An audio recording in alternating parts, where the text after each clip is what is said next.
Carrefour sur Radio Lac. L'émission du TCS. Tendance. Ils sont petits, pratiques, faciles d'utilisation et très à la mode. Les drones professionnels ou de loisirs sont de plus en plus présents dans notre ciel. Mais il ne faut pas l'oublier, leur utilisation est réglementée. Et ça tombe bien puisque nous sommes avec un professionnel de la question. Bonjour Stéphane Hunziker. Bonjour. Vous êtes le fondateur de High Fly Cam, un service spécialisé dans la prise de vue aérienne par drone. Et vous collaborez avec le TCS dans le cadre des cours de drone qui sont proposés autant pour les débutants que pour les pros. Alors la première question que tout le monde se pose, puis-je acheter un drone dans une grande surface et le faire voler immédiatement sans avoir d'autorisation ou de permis? Jusqu'à maintenant, on n'a pas besoin de permis pour faire voler un drone, mais il y a quand même des règlements et des lois qui gèrent un peu l'utilisation des drones en Suisse. Il y a notamment une interdiction absolue de faire voler un drone dans un rayon de moins de 5 km autour de toutes les pistes d'aéroports et d'aérodromes. Ce qui à Genève est quand même assez important avec l'aéroport international de Genève. Après, on a une interdiction de survoler des foules à moins de 100 mètres de distance. Alors, faire voler son drone au-dessus de la Lake Parade, c'est pas la meilleure des idées.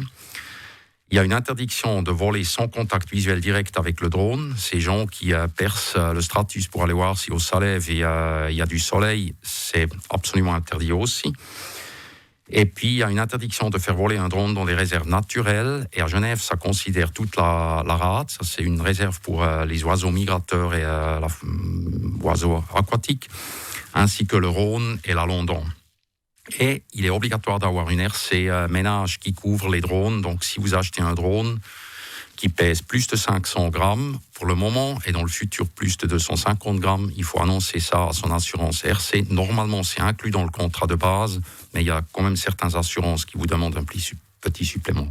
Alors où est-ce qu'on peut retrouver justement toutes ces réglementations écrites pour les avoir avec nous si on achète un drone sous la main? Normalement, si on achète le drone en Suisse, dans le commerce suisse, il y a un petit papier qui vient avec, qui a été édité par l'Office fédéral de l'aviation civile, l'OFAC, et là, toutes ces règles sont dedans. Si on ne les respecte pas, on s'expose à de lourdes amendes. Voilà, c'est ça. Parce qu'à Genève, on est un cas un peu spécial, parce qu'il y a en plus encore des règlements cantonales. Tout le vol de drone dans un rayon de 300 mètres autour d'un bâtiment officiel est interdit.